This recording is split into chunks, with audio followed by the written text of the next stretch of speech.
हम लोग एनिमेशन की मदद से हिस्ट्री का पहला चैप्टर कंप्लीट करेंगे और देखेंगे कि यूरोप में राष्ट्रवाद का क्या प्रभाव और ये पहले जैसा यूरोप और आज का यूरोप में क्या अंतर रहा। तो बिना देर किए इस पर एक लाइक और सब्सक्राइब ठोकिए और चालू करें यूरोप में राष्ट्रवाद। तो सबसे पहले बात करते हैं यूरोप में राष्ट्रवाद। यूरोप है क्या? यूरोप एक महादेश है। जैसे वर्ल्ड में 7 महादेश है, वैसे ही एक यूरोप महादेश है, जिसमें हम लोग अध्ययन करेंगे 7 महादेश के एक महादेश यानी कि यूरोप के बारे में। यूरोप पर तो चर्चा हो गया दोस्तों। यूरोप और राष्ट्रवाद।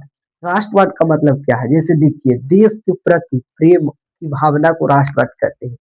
जैसे देश के लिए जो प्रेरणादायक है, जो देश के लिए अपना आहुति दान करता है, उसे राष्ट्रवाद कहते हैं, यानी कि देश साथ लगाव। अब बात करते हैं यूरोप में क्या-क्या पढ़ना है। तो सबसे पहले आपको पढ़ना है यूरोप में राष्ट्रवाद से सबसे पहला पढ़ना है क्रांति के बारे में। जो सब पहला है 1789 की क्रांति और दूसरा है 1830 की क्रांति और तीसरा है 1848 की क्रांति।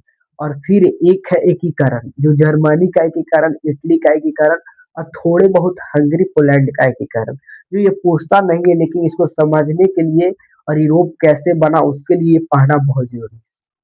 तो बिना देर किए आज इस टॉपिक को स्टार्ट करते हैं। उससे जाने से पहले रिक्वेस्ट है कि इस वीडियो को थोड़ा लाइक करिए और चैनल को दबा दीजिए, क्योंकि क्लास 10 के लिए इस चैनल पे एनिमेशन की मदद से, बैकग्राउंड पिक्चर रिमूव की मदद से आपको मिलते रहेगा। तो चलिए इस पर बेसिक जानते हैं। तो सब सर्वप्रथम 1789 ईस्वी में एक राजा फ्रांस में, पहले फ्रांस से शुरू करते हैं दोस्तों, क्योंकि क्रांति हुआ था फ्रांस से। यूरोप में फ्रांस में एक राजा था लुई सुलहमा। ये काफी निरंकुश राजा था। इसी के खिलाफ एक क्रांति की शुरुआत होता है। इससे पहले कि लुई सलाहमा की जीवनी के बारे में पढ़े, तो लुई सलाहमा एक निरंकुश शासन था और ये एक जाता है ऑस्ट्रिया घूमने के लिए। वहां पर एक लड़की मिलती है जिसका नाम था मेरी अंतुलित। वो उससे प्रभावित होकर इसकी ब्याह शादी हुआ था मेरी अंतुल ऑस्ट्रिया की जो राजकुमार थी उससे। मेरी अंतुलित के से शादी होने के बाद ये मेरी अंतुलित समाज को 3 वर्गों में बाँट देती है। पहला था पादरी और दूसरा था कुलीन और तीसरा था मध्यम वर्ग। पादरी लोग में आते थे वे लोग जो जिनके पास मतलब धर्म पादरी हो, ईसाई धर्म के, उनके लिए टैक्स बिल्कुल भी नहीं लिया जाता था, लेकिन मध्यम वर्ग के लिए लिया जाता था। और जो कुलीन वर्ग के लिए थे वो थे संपत्ति, यानी कि जमींदार। जमींदार वाले आदमी आते थे कुलीन में, जो किसानों से टैक्स वसूला करते थे। ये आ जाते थे कुलीन वर्ग। अब बात करते हैं मध्यम वर्ग की। तो मध्यम वर्ग को साला पूरा टैक्स देना पड़ता था और उसको पूरा 14 घंटे के बजाय 16 घंटे दूसरों के जमींदारों के लिए काम करना पड़ता था और उसके बदले 100% में से 90% राजा को देना पड़ता था और 10% अपने पास रखा करता था। ये काफी अन्याय था। तभी वहां पर एक लेखक वोल्टेयर आता है जो उसको सबको समझाता है कि राष्ट्रवाद ऐसे जीने से खतिया है और राष्ट्रवाद को संग्रह करवाता है।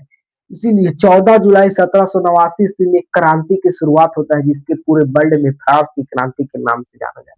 ये क्रांति काफी खूंखार था। लुई सुलहमा और उसकी पत्नी जनता लोग प्रजा आक्रमण करने लगे और इस गद्दी से हटाने लगे। तो 1804 ईस्वी में एक नया राजा फ्रांस का बना जिसका नाम था नेपोलियन बोनापार्ट। नेपोलियन बोनापार्ट एक अच्छे यानी कि एक स्वाभाविक प्रकार के एक राजा था और एक अच्छे काम करने के लिए नहीं था। इनका पूरा नाम था नेपोलियन बोनापार्ट। नेपोलियन बोनापार्ट से पहले एक थे सैनिक शासन में करते थे, लेकिन 1804 ईस्वी में ये बहुत नेपोलियन फ्रांस का राजा बन जाते हैं। ये काफी सारे युद्ध में जीत चुके थे, लेकिन 1806 ईस्वी में वाटरलू का युद्ध में ये हार जाते हैं। वाटरलू के युद्ध में हारने के बाद सबसे पहले इनका जो देहांत हो जाता है, वो फ्रांस से सत्ता इनकी खत्म हो जाती है और यहाँ से इसकी फ्रांस से खत्म होने के बाद ऑस्ट्रिया का राजकुमार मेटरनिक के द्वारा एक आयोजन वीना कांग्रेस से आयोजन किया जाता है 1815 ईस्वी में।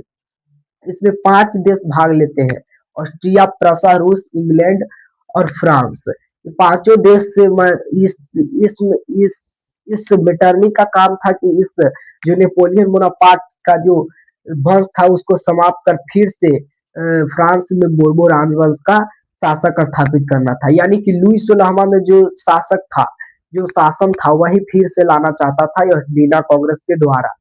अब बात करते हैं 1830 की क्रांति। 1789 की क्रांति तो क्लियर हो गया दोस्तों।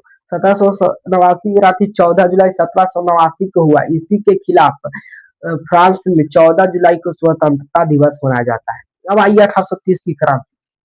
1830 की क्रांति अगली वीडियो में पढ़ेंगे, क्योंकि एक ही वीडियो में एनिमेशन काफी खतरा हो जाता है। आज हम लोग 1789 की क्रांति क्लियर की, अगली वीडियो 1830 की क्रांति चलेगा। धन्यवाद।